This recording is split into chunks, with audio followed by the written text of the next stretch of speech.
ഈശോ മിശിഹായ്ക്ക് സ്തുതിയായിരിക്കട്ടെ. ഈശോയിൽ പ്രിയമുള്ളവരെ, ജീവിതമാകുന്ന കുരിശുമെടുത്ത് ഓരോ ക്രൈസ്തവനും ക്രൂശിതൻ്റെ പിന്നാലെ സഞ്ചരിക്കുന്ന കാലഘട്ടമാണല്ലോ നോമ്പുകാലം.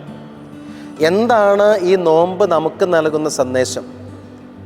നൊമ്പരപ്പെടേണ്ട കാലഘട്ടമാണ് നോമ്പുകാലം.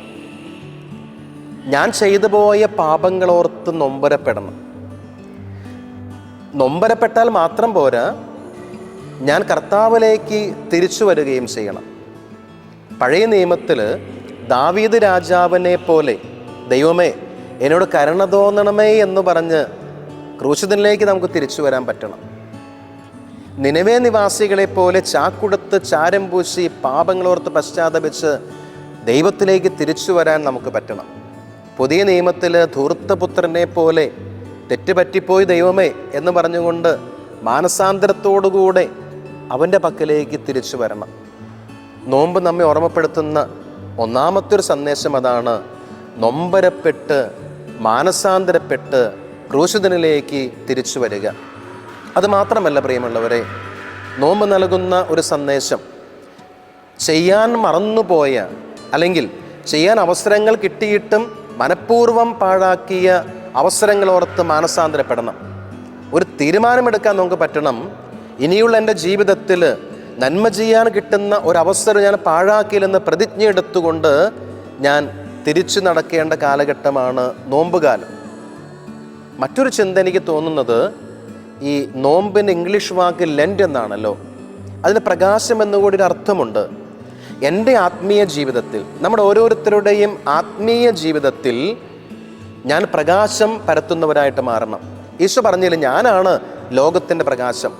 12 പേരെ നോക്കി അവൻ പറഞ്ഞില്ല നിങ്ങളും ലോകത്തിൻ്റെ പ്രകാശമാണ്.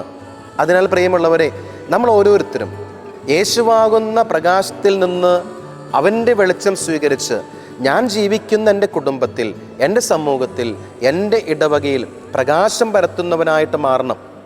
അതിനെങ്ങനെ സാധിക്കും? ഞാൻ ചാർജ് ചെയ്യപ്പെടണം. ആത്മീയ ജീവിതത്തിൽ ഞാൻ ചാർജ് ചെയ്യപ്പെടണം. ഇപ്പോൾ നമുക്കറിയാം, മൊബൈൽ ഫോണൊക്കെ നമ്മൾ ചാർജ് ചെയ്യാൻ ഇടാറുണ്ടല്ലോ. അല്ലെങ്കിൽ അത് തീർന്നു പോകും, നമുക്ക് ഉപയോഗിക്കാൻ പറ്റത്തില്ല എന്ന് പറഞ്ഞ പോലെ ഒരു ക്രൈസ്തവൻ്റെ ജീവിതത്തിൽ അവൻ യേശുവിൽ നിന്ന് ചാർജ് ചെയ്യപ്പെടണം. ബലിപീഠത്തിൽ നിന്ന്, കുമ്പസാരക്കൂട്ടിൽ നിന്ന് അവൻ ചാർജ് ചെയ്യപ്പെടണം. എന്നിട്ട് പ്രകാശിക്കുന്നവരായിട്ട് മാറാൻ ഈ നോമ്പുകാലം നമ്മെ ഓർമ്മപ്പെടുത്തുന്നുണ്ട്. അടുത്തൊരു ചിന്ത അച്ഛന് തോന്നുന്നത്, ബന്ധങ്ങൾ വിളക്കിച്ചേർക്കേണ്ട കാലഘട്ടം കൂടിയാണ് നോമ്പുകാലം എന്ന് വെച്ച് കഴിഞ്ഞാൽ, എൻ്റെ ജീവിതത്തിൽ എൻ്റെ സ്വാർത്ഥത കൊണ്ടോ എൻ്റെ പിടിവാശി കൊണ്ടോ എൻ്റെ കുടുംബത്തിലെ, ഇടവകയിൽ, സമൂഹത്തിലെ ബന്ധങ്ങൾ ഇങ്ങനെ വിച്ഛേദിക്കപ്പെട്ടിട്ടുണ്ടെങ്കിൽ ഞാൻ തന്നെ മുൻകൈയെടുത്ത് ആ ബന്ധങ്ങളെ വിളക്കിച്ചേർക്കാൻ നമുക്ക് സാധിക്കണം. എൻ്റെ ജീവിതത്തിൽ ഞാൻ എടുക്കേണ്ട തീരുമാനമായിരിക്കണം അത്. ഒരു പ്രശ്നത്തെ പർവ്വതീകരിക്കുന്ന ആരാ? ഞാനാണ്. അതേ പ്രശ്നത്തെ നിസ്സാരവൽക്കരിക്കുന്ന ആരാ? ഞാൻ തന്നെയാണ്. അപ്പോൾ ഈ നോമ്പുകാലം എനിക്ക് നൽകുന്ന ഒരു വെല്ലുവിളിയാകട്ടെ, പ്രശ്നത്തെ നിസ്സാരവൽക്കരിച്ച് ബന്ധങ്ങളെ വിളക്കിച്ചേർക്കാൻ.